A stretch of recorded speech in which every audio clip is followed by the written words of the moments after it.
Olá pessoal, tudo bem? Nesse vídeo vamos discutir dois assuntos importantes.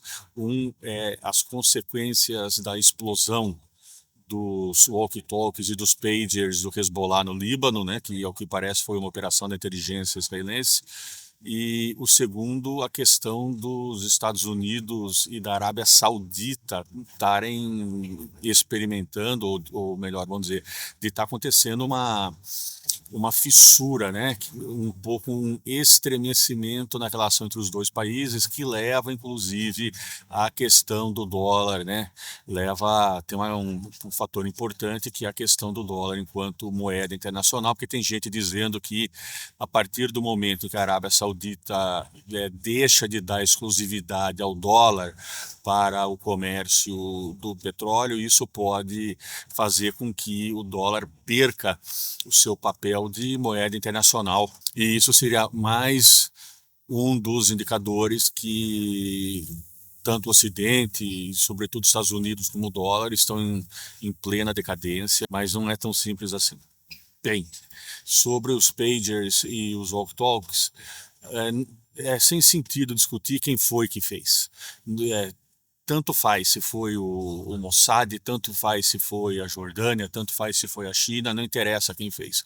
Por que eu estou dizendo isso? Porque para o Hezbollah, quem fez foi Israel. Então não adianta. Se for comprovado que foi outro país, eu também duvido que tenha sido, também não vai adiantar, porque os caras acham que foi Israel, que foi o Mossad. E provavelmente foi mesmo. E foi uma operação brilhante, né, enquanto operação de inteligência, enquanto operação de guerra, que muda, inclusive, a forma da gente pensar como se conduz a guerra. Por quê isso? Primeiro que é o seguinte, agora que tantos pagers como os walkie-talkies explodiram, fica fácil para a inteligência israelense saber quem é ligado ao Hezbollah e quem não é, porque as pessoas ficaram feridas, foram hospitalizadas. Então, todos os observadores da inteligência israelense, todos os observadores do Mossad, ligados ao Mossad e outras agências de inteligência, eles veem, aquele cara não é. Por quê? Porque ele está estrupiado, né? Porque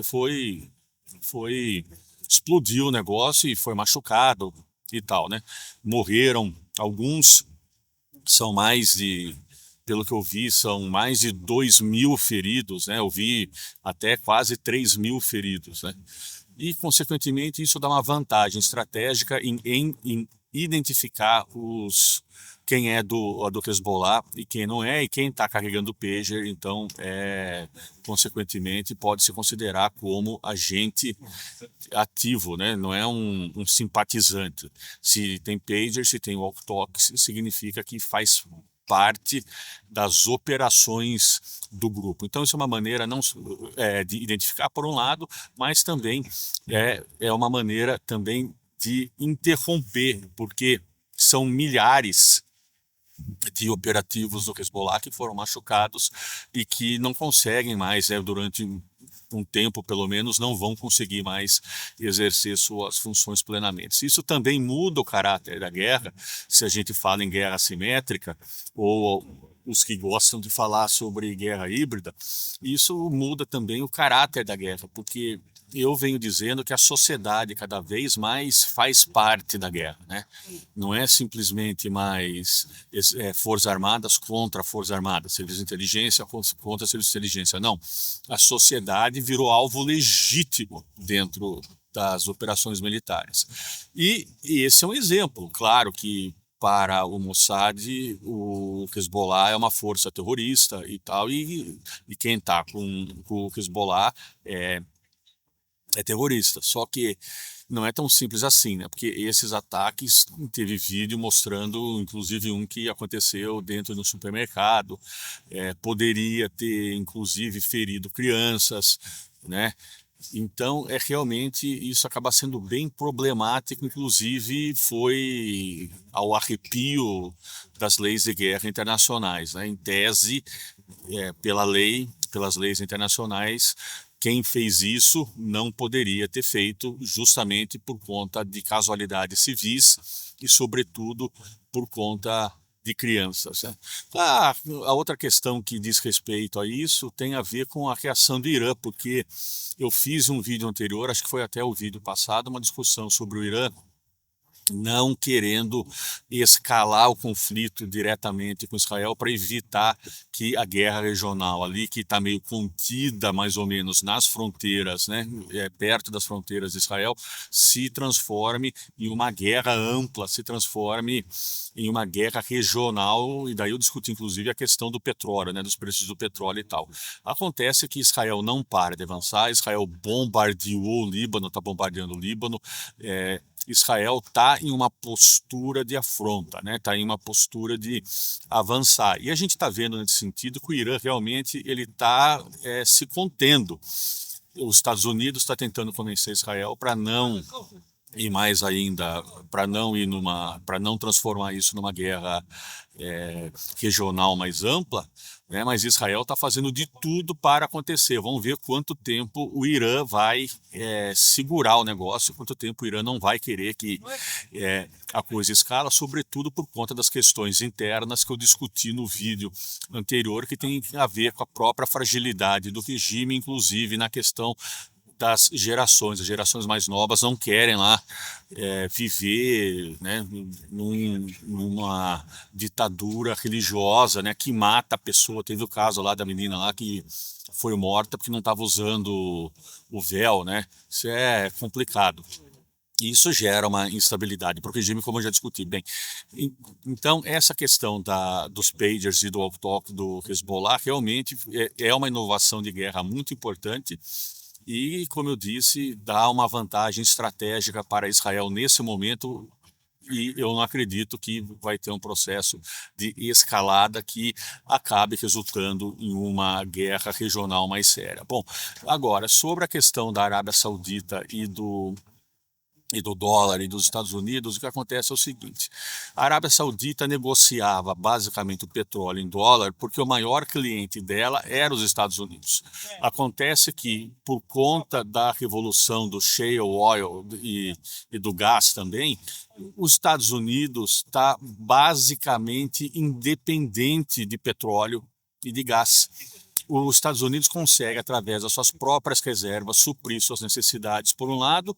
Por outro lado, daí ainda importa do Canadá, e a Venezuela é importante ainda para os Estados Unidos. Por isso também, né, que os Estados Unidos têm essa má vontade com Maduro, que não é simplesmente ideológica, eu diria que é muito mais questões de negócios do que simplesmente qualquer tipo de ideologia, né? Porque pode afetar uma independência maior dos Estados Unidos, né? Pode reduzir a capacidade, ou melhor, pode reduzir, não, reduz a capacidade de manobra dos Estados Unidos em relação a essa sua independência de petróleo. Então, a partir do momento em que a Arábia Saudita não é mais importante para os Estados Unidos em termos de petróleo, essa movimentação não é uma afronta da Arábia Saudita contra a dominação do dólar no sistema mundial. Não, não se trata disso. Se trata simplesmente que a Arábia Saudita é um estado, né, que sofre do problema, né, que o Adam Smith já identificou no século XVIII,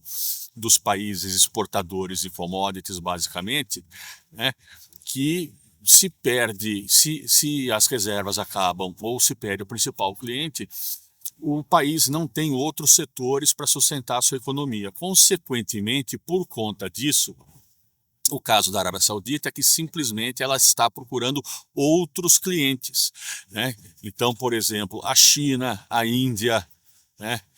E está concorrendo com a Rússia, daí começa a concorrer com a Rússia também. Então, nesse sentido, não é simplesmente o dólar. A China vai querer negociar em renminbi, porque para ela é muito mais vantagem, né? A Índia quer negociar na sua própria moeda, em rúpia, e assim por diante. Consequentemente, essa é uma mudança natural, se a gente for ver a questão do petróleo. E daí a própria questão é, se é só a Arábia Saudita é uma coisa, agora se são todos os países da OPEC, daí isso já vai significar uma outra coisa. Mas, por enquanto, é apenas a Arábia Saudita que deixou de usar o dólar, enquanto...